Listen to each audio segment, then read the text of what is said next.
Thank you. Well, so how are we today?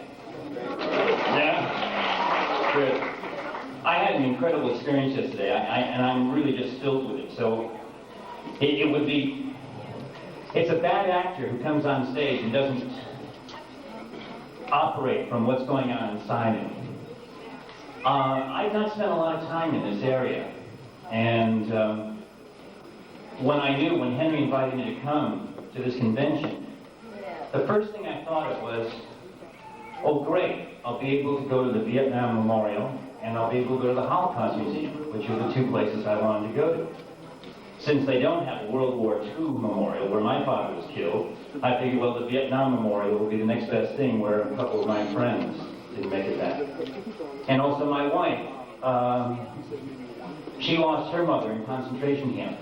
Believe me, I'm a much lighter person. We'll laugh, we'll have, I'll throw out some gags. But that's what I mean. If I don't get this off my chest, then I sort of like, you know what I'm talking about. Anyway, so yesterday after I spoke and signed autographs, Henry dropped me off there. And of course, it was like walking around with my own personal sauna. My blue shirt bled all over my white pants. I looked like somebody who was sort of like pulled out of the Potomac River. That's okay. Because it was an amazing experience. Now, I mention this also because I assume that most of you are from this area. And I was genuinely, deeply moved. And I think it is appropriate to have a city like this as a capital of a nation, where everything I went to were memorial for the dead. But that's appropriate, because there are many of us here who have lost people in these various wars or holocausts. And we mustn't forget that. And these memorials, I realized yesterday that was the whole point of these memorials, so we'll never forget. We'll never forget that freedom is not free, as it says on the Korean Memorial, which is extraordinary. And if you haven't seen it yet, it's extraordinary. It's beautifully designed. You've got these 19 7-foot statues in ponchos with helmets. And they're coming out of this grove of woods uphill, looking for their way towards a pool. And it's gritty. And you get the feeling that these guys are in harm's way. And they're all people from all nations, all races. And the Vietnam Memorial, which of course most of you had seen, I'd never seen before, it knocked me out. The simplicity of it. And the feeling of the people in front of the wall. And also at the people leaving things, not only at the Vietnam Memorial, but also at the Korean Memorial, leaving wreaths. There were newspaper clippings, old newspaper clippings from the 50s that people were leaving at the Korean Memorial. Of people from Ohio and Rhode Island and Oregon, vets who, in the local paper, their obituaries and stuff like that. I mean, it was mind-blowing. It really was. I wrote this long poem, and it's fortunate for you that I lost a page of it, because I was going to read it to you, so you're spared. Anyway. My name is Andrew Robinson. I play Garrick in Deep Space Nine, which makes me very happy. And I'm also very happy to be here with you, because I like talking about Garrick. I like talking about Deep Space Nine. I like talking about acting. I like talking about the way one creates Garrick, the way I create Garrick, the way the writers create Garrick, and the way I play him. And these conventions also blow my mind, but for very different reasons. I am genuinely impressed and moved, I mean this, that I come here and you people show up and listen to my babblings and ravings and rantings and so forth. And you forgive me at the end of it too.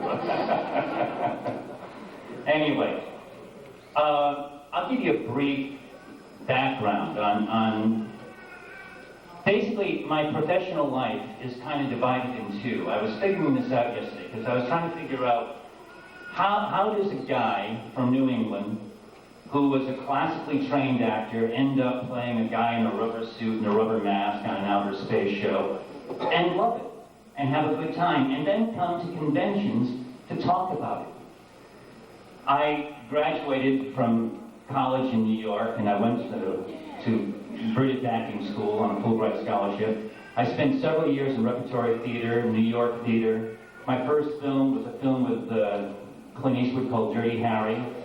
From there, I started, thank you. I have mixed feelings about that film. I love the work. I love the work.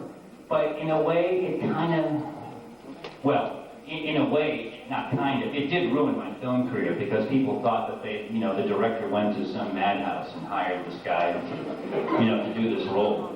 And truly, there were people in Hollywood who were absolutely even afraid to have me come into their office because they're afraid that I was going to, I don't know, pull out my whatever. Anyway,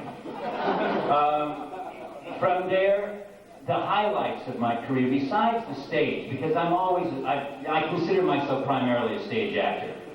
As I said yesterday, it's in this kind of venue that I'm much more comfortable in front of a camera, actually. But in terms of film, I mean, the things that I love that I've done are odd things. All these odd characters, but they're real characters, like Liberace, like this character with multiple personality disorder on L.A. Law. There was a Kojak I once did with Ruth Gordon, where I played this cab driver who went to this woman who was a fortune teller, played by Ruth Gordon, and talked to his father, who was a very strange man. I mean, it's stuff like that. Hellraiser, which I get to play two characters, the good brother and the bad brother. And I mention this because there are a lot of people, because of the mask of Garrick, there are a lot of people who figure, well, Andrew Robinson, who is he? Is this his first job? Deep Space Nine? Has he ever done anything else? Some people recognize the voice. Fewer people recognize the eyes. But there are a lot of people who think that, I guess it's part of the Star Trek curse, that this guy never had a career before Deep Space Nine, probably will never have one after one. Ain't a horror. Anyway, so rather than me sort of oppress you with, my curriculum vitae, why don't you just ask me questions and ask me questions, ask me questions, whatever questions you want to ask, and I'm going to try and keep track of everyone, but I'll go back to that man with the red thing that he's holding up. If I could change one thing about Garrick, what would it be? I must tell you, I wouldn't change a thing. Because I love Garrick. I really do love Garrick. I think Garrick is one of the most completely realized characters in terms of the writer's conception that I have seen on any of the Star Trek series. My only hope, though, is that the writers continue to have the same enthusiasm for the characters that they seem to have. I'm a little concerned, which every actor is always concerned, when you have a running character on a show, you're always concerned that somehow the writers are just going to sort of the flavor of the month is sort of lost its taste, let's go on to someone else. So far, in 3 years, they haven't. And I think that's one of the benefits of not being a regular character, being a recurring character, so that you're not there week after week after week. It would be nice to make that kind of money, but the advantage is I think the character stays fresh, so I wouldn't change anything. There was someone over here. Yes, ma'am. I think that Garrick is one of the best, as you say, realized characters. I love what you've done with him. You've got more depth than anything. How much did you know about Garrick before you started to play, before the first time you were in front of the camera? Yeah, how much did I know about Garrick before I played him for the first time? Nothing. Nothing at all. And it's sort of standard operating procedure with the writers that they tell you nothing. They give you the script as if the script exists abstractly in all of its own, whereas they themselves have carefully sketched out a whole back history, which they tell you nothing about. They tell you nothing about it. I'm not quite sure why they do that. I've asked Ira Bear, the head writer, about this, and he sort of gave me a funny flip kind of answer. But I think they do it, and I like the idea that they don't, because they don't impose their thing on me, and it forces me to create a whole history for Garrick, which I do for every character that I play. I write an entire history, biography for almost every character that I play. Certainly for the important ones like Garrick. So basically, what happened was that when I read the script the first time, and it was just this one episode that I was going to do, I very quickly made up some stuff about this character, and because sometimes when you get hired for a role, it's the right one, and sometimes when you get hired for the role, it's the wrong one. And believe me, if you want to know what I mean, check out some reruns, or you'll run across them as you channel surf, and you'll see that there have been plenty of wrong ones that I've been inside of, where it just hasn't fit at all.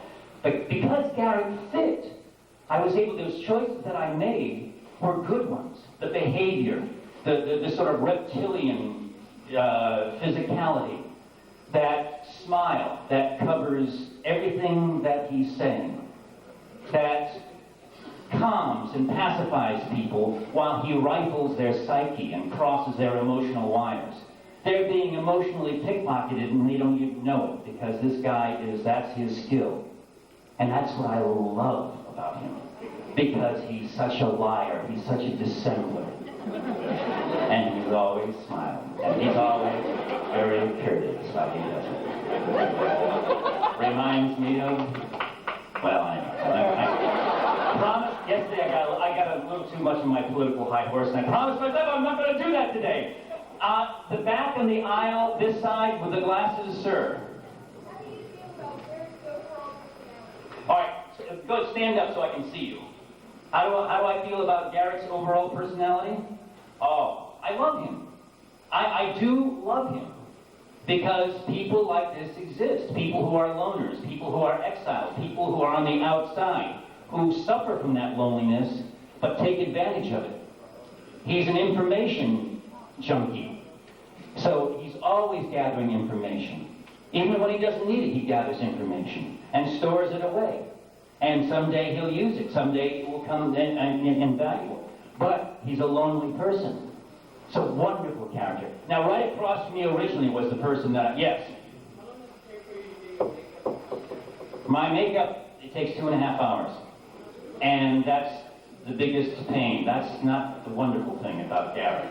But it is the thing about Garrick, I mean, it would be silly to take Garrick looking like this. Can you imagine? But, I mean, because the makeup is so remarkable. And when I look at it, I think sometimes there are times when I can't believe that it's me. That I just have to remember that when I have a call, which I probably do on tomorrow morning at 3 o'clock. And they start slapping the cold glue on me while everyone else is sleeping. Yes, ma'am. Please stand up so it's easier for me to relate. Well, yeah.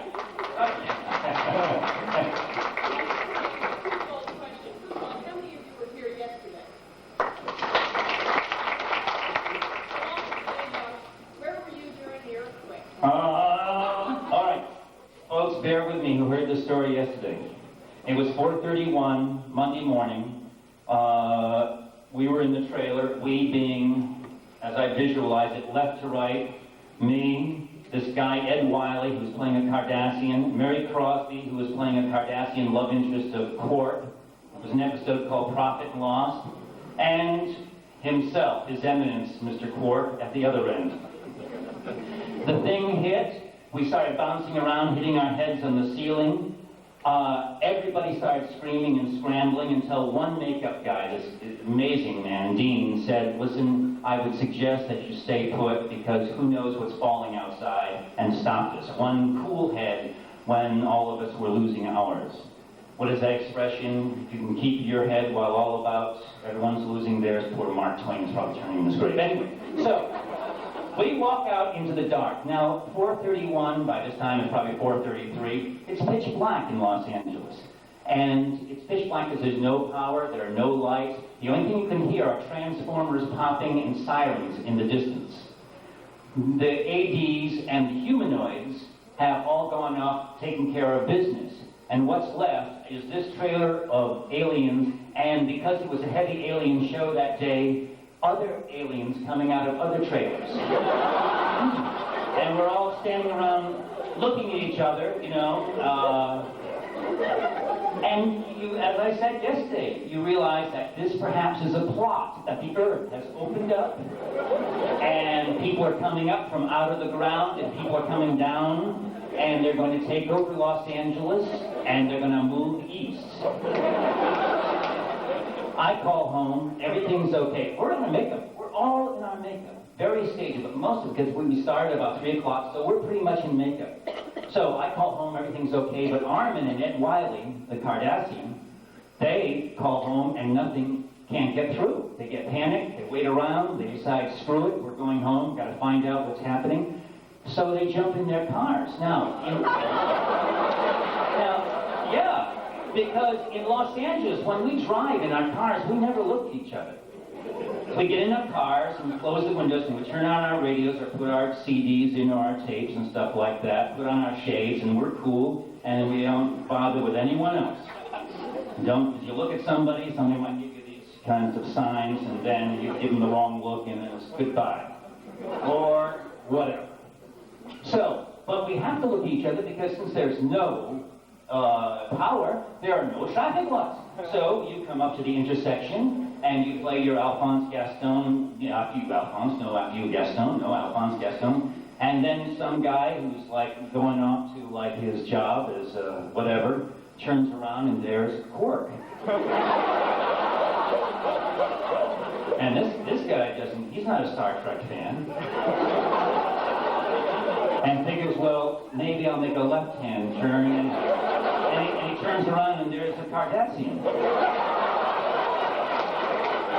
And the guy figures maybe something was in his coffee that he hadn't counted on, and maybe he should just turn around and go home. And he does. So anyway, the Armin said he was never treated more courteously in Los Angeles than he was that morning.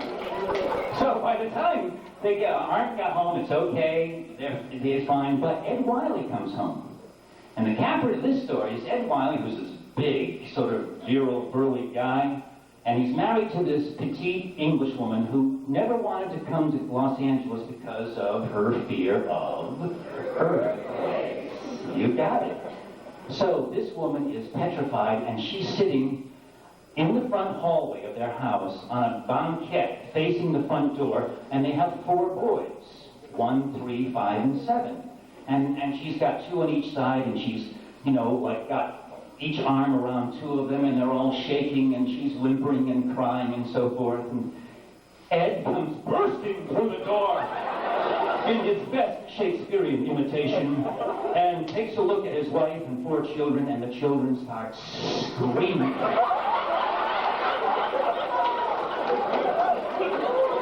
And as I said yesterday, they're all in analysis. But it was an extraordinary event. It was one I will never forget. And yes, sir. Yes, the writers in DS9 seem to have gone to great pains to draw comparisons between Cardassia and I think Nazi Germany. Yes. And if you go into the Holocaust Museum, have you incorporated that part of history into your background with Garrick and Cardassia as a whole? That's a great question, because you know what I found out yesterday when I was going on this trip? You see, I don't know what, I haven't, although I promised Armin, Renee, and Avery that I'll come and hear them talk when they go to a convention, I don't know. I still haven't seen what the other actors do when they come to a convention. I know it's basically this. And you know better than I. But I do know that in my work as an actor, I try not to separate it from what happens to me as a human being, as a man living in this society, in this world. And I don't mean that in any highfalutin, pretentious way. I mean that as an actor, my life is my material. I mean, if I'm a violinist, then I have my instrument. If I'm a dancer, then I have my body, my physical body that I can move, if I'm a painter and so forth. But as an actor, I have to count on my emotional, my mental, my psychic experiences. And I use these. For instance, with Garrick, I'm coming to your question, I really am. With Garrick, if Garrick has pain, if Garrick has joy, if Garrick has specific emotions, I try to make them real. They're real emotions. Like that episode, The Wire, about addiction. I've been addicted. I think we all have some experience with addiction. We're not just talking about with drugs or with booze. Perhaps there's an addiction to food. Perhaps there's addiction to bad love affairs. I mean, whatever. But we all have experience, or there's some part of us that flirts with addiction. And it's that part of me that I tried to bring to bear in that episode, and so forth and so on. I think you get the point. When I went to Holocaust Museum, and I saw what one race of people attempted to do, and quite successfully, 2 out of every 3 Jews living in Europe were destroyed during the war. Not to mention the countless gypsies, homosexuals, politicos, left-wingers, communists, and so forth. Stalin killed 20 million people during his reign.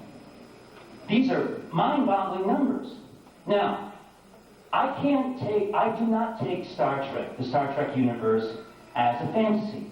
I think we come here so that we can talk about issues, and talk about issues in a way that it doesn't turn into shouting matches. And we use this universe, the Star Trek universe, as a paradigm or as a metaphor for our own universe, then perhaps we can talk about serious issues using this metaphor without getting into shouting matches and without getting embroiled in stuff. So, take the Cardassians, for instance. Yes, I think especially at the beginning, when they were introduced, they were conceived to be the Nazis of outer space. They enslaved the people. Deep Space Nine, then Terok Nor, was a slave labor camp.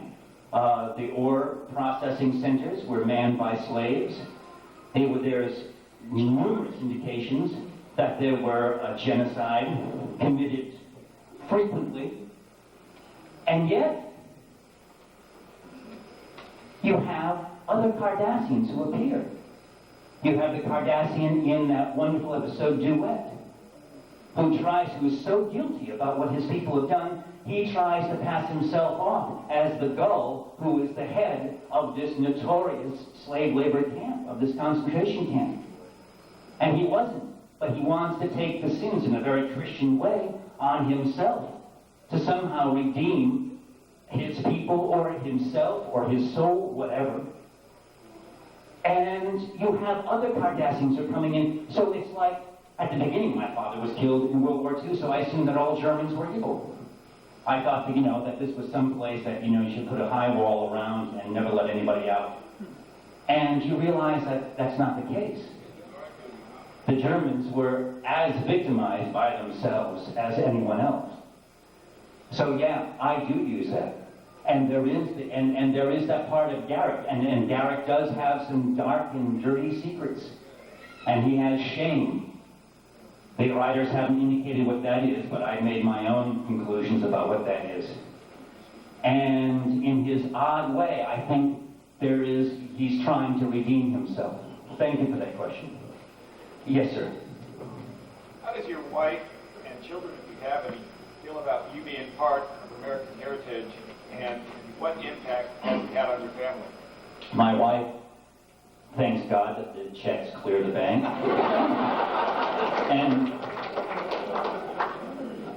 my children, mainly my daughter, because the 2 sons are too old to care. I mean, they do care. But my daughter thinks it's funny that I walk around this mask, and whenever her friends come over, she shows them pictures of me. And they all laugh. They look at me and then they laugh. So, I take it as a compliment. So it's funny. My family's never been very impressed by what I do.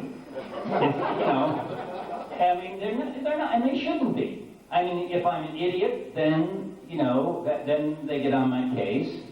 But if I'm going out and I'm making a living and I'm a good guy, then it's okay. But they don't make a big deal out of it, which is fine. I sometimes wish they would. Gosh, honey, I'm doing important things. Yeah, take out the garbage. Yes, sir, the white shirt. And the black shirt after you.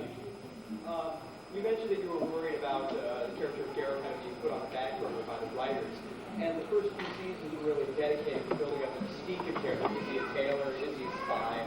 And now it's pretty much been realized. Where do you see the character going from here? You know, where do I see the character going from here after the way they've set him up in the first 3 seasons? I don't know, because after that 2-part episode last year, Improbable Cause and the Dias Cast, yeah, thanks, I like that too. I had a good time with that. That was, and working with Renee, I mean, it's such a pleasure. Where they leave him, and for those of you who don't know, they left him on Deep Space Nine because his whole hope of returning to Cardassia has been smashed to smithereens.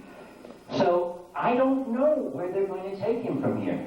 He's, on the one hand, he's a fixture of Deep Space Nine, and in this 2-hour episode that we're shooting right now, that I go back to work on tomorrow morning, without giving too much away, basically things get even rougher for the Cardassian Empire. I mean, you want to talk about the chickens coming home to roost. I mean, it's time for the Cardassians to get a little of their own back, I guess, because that's what this episode is all about. So there's even seems less of a chance that he's going to get back there. So, although he's now a fixture on Deep Space Nine, I don't know how, you know, I just hope that they don't have him popping in scenes and, you know, and sort of like coming up with the occasional bon mot or, you know, or gag. I love the gags. The boy who cried wolf, never tell the same lie twice. I mean, stuff like that is brilliant. It's so Garrett, and I just, you know, and I just sort of itch. I can't wait to say those lines. I love them. I love good stuff. Because I myself am a very poor liar. I really am. I tried being a good liar. As a matter of fact, I won't tell you how hard I tried. I really, when I was younger, I tried hard. But I was always a bad liar. So it's wonderful to play someone who lies as beautifully as he does. So I have no idea. I hope somehow that the intrigue, that they will keep him involved in some intrigue or other. Yes, sir, in the black shirt. I'd be interested in hearing your thoughts about what you think the particular strengths of the DS9 format are as compared with the other Star Treks, and what do you think about the changes in format this season? Well, to the first question, oh boy, you've gone right. Those 2 questions are one. Okay, let's deal with it. Let's deal with this head on. There has been a lot of BS, birdseed, about, well, DS9 doesn't get in a ship and it doesn't go to other places and doesn't have these adventures. Well, no, it doesn't. That's right, and that's the point. It doesn't. It's a space station on the frontiers of space where all kinds of races and creations intermingle, come together. And it's a microcosm for the world, let's face it. But it's a place where everybody passes through and where there's a certain amount of confrontation between these various creatures and creations and so forth. And that's the beauty of it as far as I'm concerned. So the people who support the classic Star Trek, you know, I mean, this disturbs them. Now, what the producers have done, in their wisdom, I hope, is that they claim that the ratings for Deep Space Nine aren't as good as they should be, quote unquote. So they bring someone, Michael Dorn, who plays Worf from The Next Generation. And this is going to be big changes. As a matter of fact, this 2-hour episode, excuse me, too much coffee, is all about introducing Worf onto Deep Space Nine. And the whole plot basically involves the Klingon Empire, Michael Dorn, the Cardassians, and Deep Space Nine. And I don't know what's going to happen. Because if I don't know what this is going to satisfy. I don't think it's going to satisfy people who were fans, who were adherents of the classical Star Trek format. I don't know if it's going to satisfy the people who like Deep Space Nine the way it is right now. I'm hoping that there will be some kind of hybrid that will happen. I really hope that that's the case. I have faith in Ira Bear and his writers. They are wonderful writers. And Ira Bear, well, I won't say this. I will say it. I think that if Ira Bear could, he would take Star Trek off the title and just call it Deep Space Nine.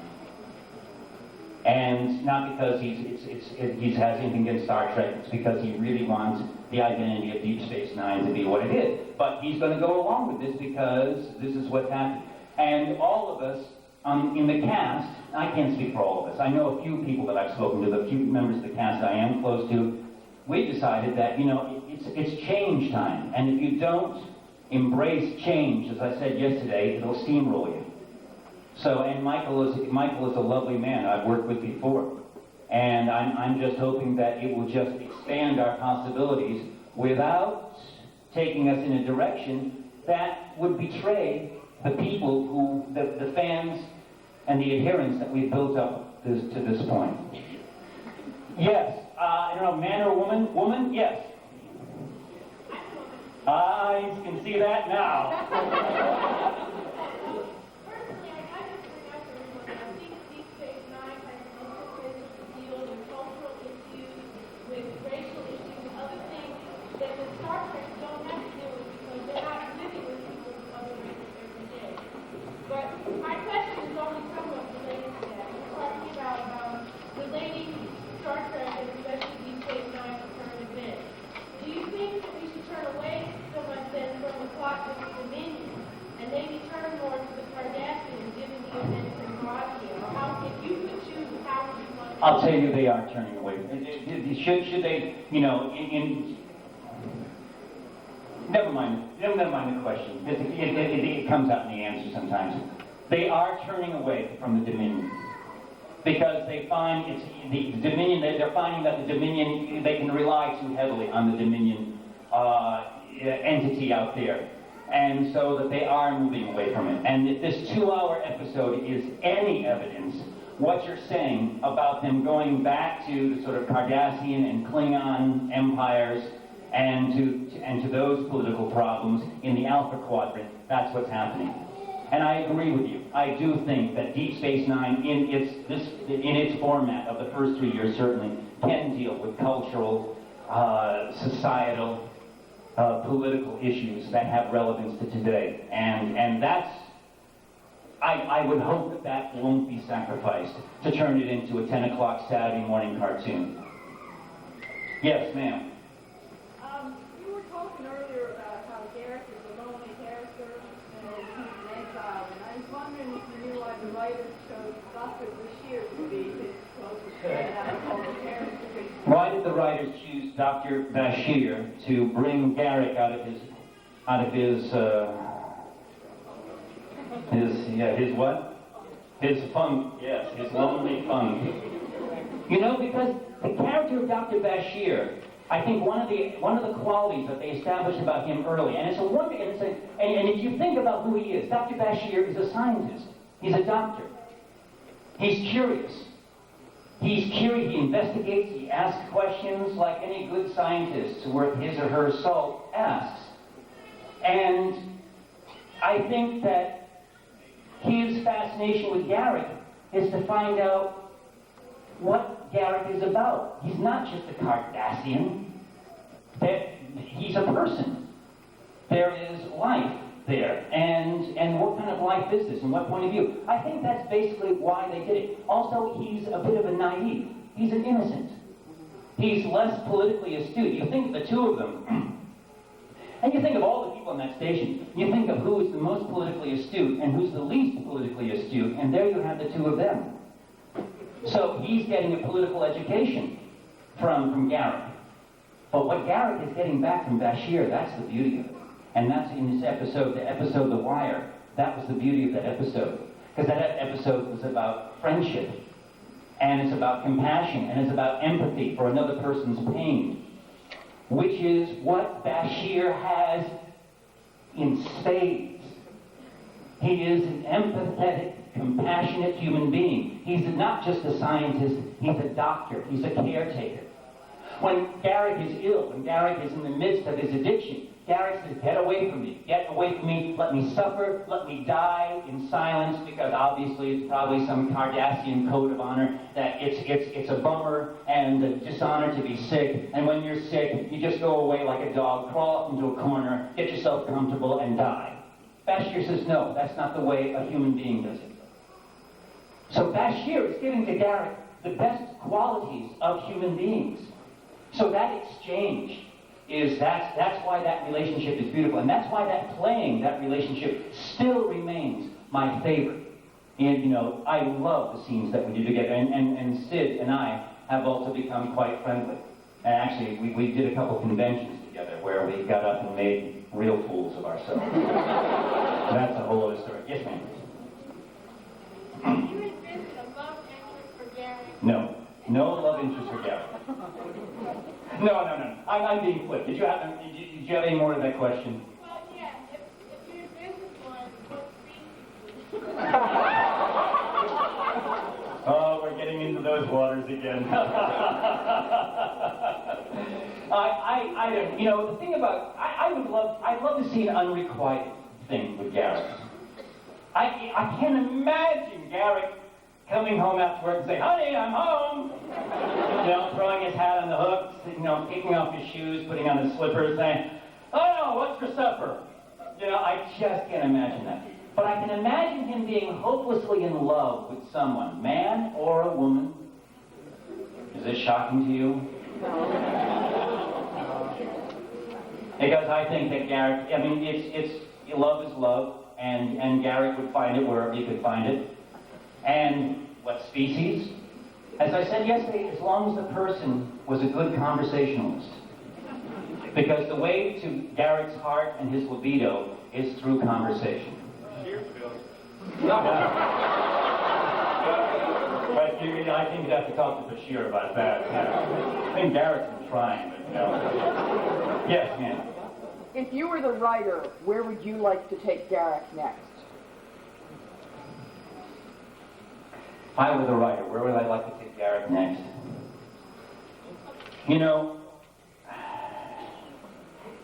I would like to have him get involved with a very shady moral dilemma. I do not want Garrick to become safe and defanged. I want Garrick to remain dangerous. I'd like to get him involved with something, maybe something with Quark, which would also satisfy my desire to get him involved with Quark, where he gets involved with something that, from a human perspective, from a humanoid's perspective, is very morally shady, if not absolutely unethical. And he gets called on it, and makes his defense for it, and then the sparks fly, whatever.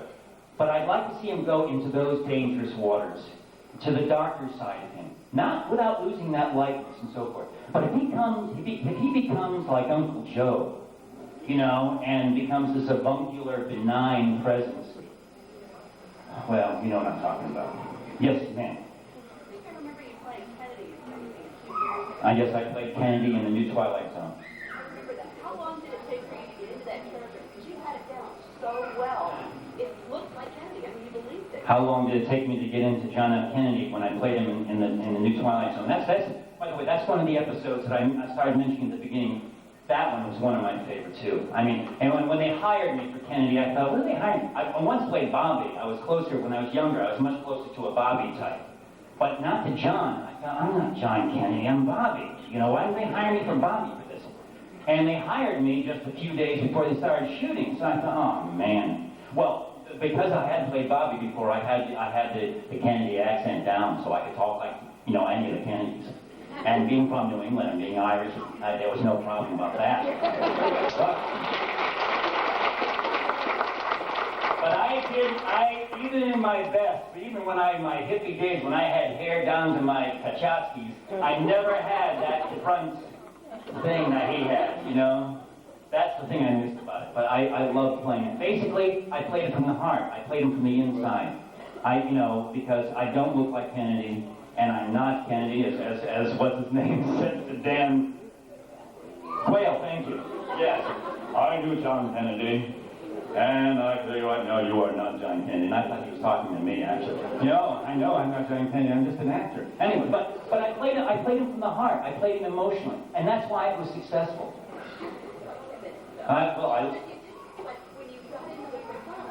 Well, thank you. She said I look like him. I know I look like Liberace at times.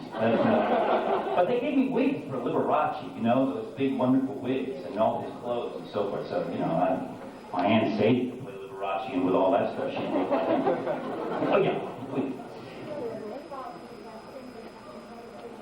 Have I ever thought about directing an episode of Deep Space Nine? Yes, I've been debating about that. It's so funny you should bring that up, because I just finished directing a play. I love the theater. I work in the theater as much as possible. And before I directed this play, it was a very difficult play. It's a play by Samuel Beckett, who's an Irish playwright who's a tough nut. Very tough nut to crack, his plays. And before I directed it, I thought, well, yeah, I'm gonna direct Deep Space Nine. I had such a good time directing this play. See, theater is so different. There are no similarities between theater and film. I mean, almost none. I think there are more dissimilarities than there are similarities. And I had such a good time directing this play that I started rethinking about wanting to direct television, because you can't work with actors the same way in television that you can work with actors in the theater. Because in the theater, eventually, you get up on stage and it's the actors. The play belongs to the actors when they perform it. In film, it's always a technical collaboration. And that doesn't interest me as much. I was never much into Tinker Toys. I was never much into, Mr. Science, So I don't know. I'm still debating that. Long way of answering this question. Yes, ma'am. Hi. I've noticed that most of DS9s are two-parters. Do you think that's because maybe the writers don't feel it's as strong as the other Star Trek, so they tend to do that to bring back more viewers the following week? They have a large number of two-parters, I've noticed. Yeah, the lady says that there are a lot of two-parters on Deep Space Nine. And you think more so than on certainly the more than the original, and more so than Next Generation. You think? Yeah, you're right. There are. I'll tell you. I don't know why, but I'll tell you why they made the two-parter that I was involved with at the end of last season. That originally was one script, and they wrote the script, and suddenly they realized they had crammed everything, including the kitchen sink, into this script. This relationship between Garrick and Odo, and then the Cardassian Obsidian Order, in this plot with the Romulans to invade the Changeling Empire, the whole thing. And suddenly they realized, either they have to cut out 50% of the script, and they decide rather than do that, they expand it into two parts. Now, I also know why that the beginning of the season is going to open, but it's not a two-parter. The season is opening with it's a 2-hour movie. And they want to do that because Michael Dorn is coming back, and they're hoping to create a whole new format. Well, not a new format. It's going to be the same format. It is the same format.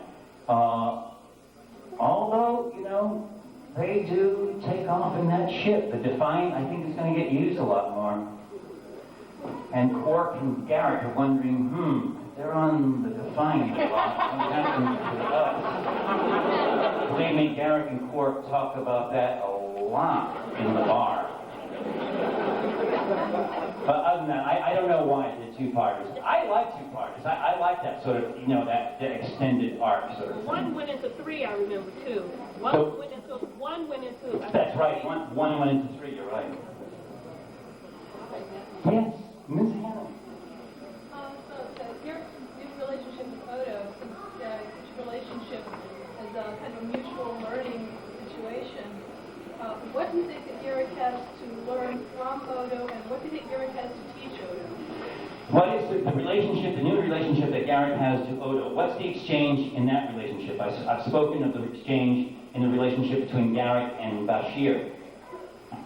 You think of the two loneliest guys in the station. I talked about the two, politically at poles with each other, diametrically opposed with each other.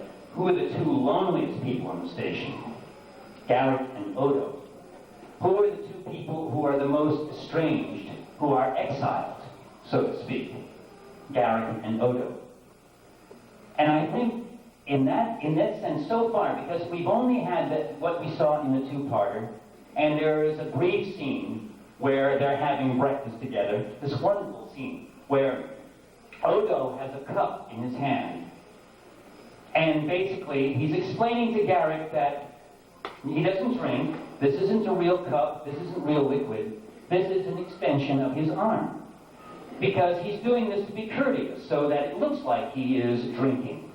Because he doesn't want to just sit there with nothing in front of him. So he holds out his arm, and this cup appears, and he pretends to sip from it. And what I love about the way Renee is playing him, he's very self-satisfied. He thinks that's very clever, and so forth. But basically, I think it's two lonely guys. Two lonely guys trying to, help each other out. Because they found out. See, the beauty of that two-parter was when they discovered, in the middle of this torture scene, Garrick realizes, this guy is as strange as I am. He's as exiled as I am. He's as lonely as I am. He has no allegiances. Nobody has allegiances to him. We're both in the same boat. It's the recognition he makes, which is, you see, if you think of it, it comes right out of what he's learned from Bashir. For the first time, Garrick now is exercising empathy. It's a foreign feeling to him, empathy. That's what's amazing. And there are a lot of us where empathy and compassion is a foreign feeling, which is why we're in so much trouble. Oh, look out, folks. He's getting on his horse. Yeah. Anyway, that's what I think about that relationship. Oh, you go on. Yes, ma'am. I'd like to know how old is Garrick supposed to be? Garrick is 372 years, 6 months, and 17 days. I don't know. I assume he's my age, which I will never admit. Even under torture. Even if Garrick were torturing me, I would never admit it. So I claim as my age. But I don't know what if Cardassians have a different sort of, 1 year for us is 5 years for Cardassians. And so that Garrick may be 20 years old, which would make him... No, him. He takes math. No, she's cueing him. All right. Never mind. I'll come to you at the end of the session, Yes, ma'am. Garrick dearly loves the game of politics. He does dearly love the game. What other sports and games does he like? Does he like, you big fencing with the car, you big tennis with the ship? What other games and sports does he like? Yeah, he's a good tennis player, turns out. Like this, What other games does he like? I think he can play any game that's ever been created. And I think he loves to win. He plays every game, he plays extremely well, and he plays to win. He does not like losing. He's a bad loser. He is a foul loser. So he plays to win. He'll smile, but he plays to beat you. So he plays every kind of game there is. Yeah, it's a good question, and I've been thinking about that recently. Yes, sir. In the last two-parter, there was this woman who Garrick seemed to show a lot of affection for. Yes. Housekeeper. Ina Brentane. In the two-parter, Garrick, when he was trying to locate Ina Brentane, when he thought Ina Brentane was in danger, he located Ina Brentane's housekeeper. Yeah, tell that to the Marines. And basically, and in the episode, I chose to play Garrick with a lot of feeling towards this woman. And it was something that was my invention, basically. I created this whole thing with this woman, just so it wasn't, like pressing the television button, she coming on and saying, "Where's Payne?" "I don't know, he's in trouble." "Okay, thanks a lot, Mila." Boom. And basically trying to find out what, again, it's building that backstory, building the history of the character. Because all these people, he's dying to go back to Cardassia. We all know that. He's miserable on Deep Space Nine. He has lots of connections there, so he must have connections to people. So I figured this is the one time when I could show one of those emotional connections that he so desperately misses. Yes, sir. I like to say I remember you from the garage. You did a fine job. Thank you. And I like your comparison about how Deep Space Nine is not, like Next Generation when a ship traveling. It's more like Dodge City. That's right. Next Generation is like wagon train. All right. Wagon train opposed to Dodge City. Good. I have a question about the episode where it's the kid's birthday, and it was the alien, and you turned the alien disguised as Garrick, and you turned out to be the villain. Yeah. Like, you just having this relationship with Bashir. I just like the idea of turning it around and playing the villain. Yeah, in the episode where Bashir has his 30th birthday and freaks out and gets his head knocked up against the console by the Lethian and then goes on this hallucinogenic trip in which Garrick plays the Lethian in disguise, and I love that stuff. You see, I enjoy that stuff. I mean, I don't like very much the crossover universe because, anybody who knows my history with film from Dirty Harry knows that I can play those guys with my eyes closed and half asleep and, and so forth. Playing those Nazi types doesn't interest me anymore. But to play people with devious agendas, which I felt that the Garrick, the Lethian disguised as Garrick, it gets complicated, and it's fun when it's complicated. It's when it's dead on, you're hitting the nail right on the head, that's when it's not interesting. Do you ever see a conversation between Garrick and Kira? Oh yeah, the question is, do I ever see a confrontation between Garrick and Kira? I certainly do, and I hope it does come. I hope it does come, because she's such a strong actress, and she's such a strong character. It would be a wonderful confrontation, but it would be a different kind of confrontation, because Garrick is a sexist, you must remember, and that Garrick would never confront her the way he would confront a man, and I would love to show that too. That would be a lot of fun. Yes, ma'am. How much of Garrick's psyche is really involved in being a tailor? Oh, how much of Garrick's psyche is really involved with being a tailor? See, Garrick, come back to your question, Garrick is so clever, so smart, he's brilliant. And I love playing brilliant people. It's the same thing about me being a bad liar. I love to play somebody who's a good liar. Someone who's not brilliant, playing a brilliant person. It's fun. Doing something that's a stretch for you. And so Garrick, I'm writing this thing now. I'm writing this thing that I'm going to read at future conventions.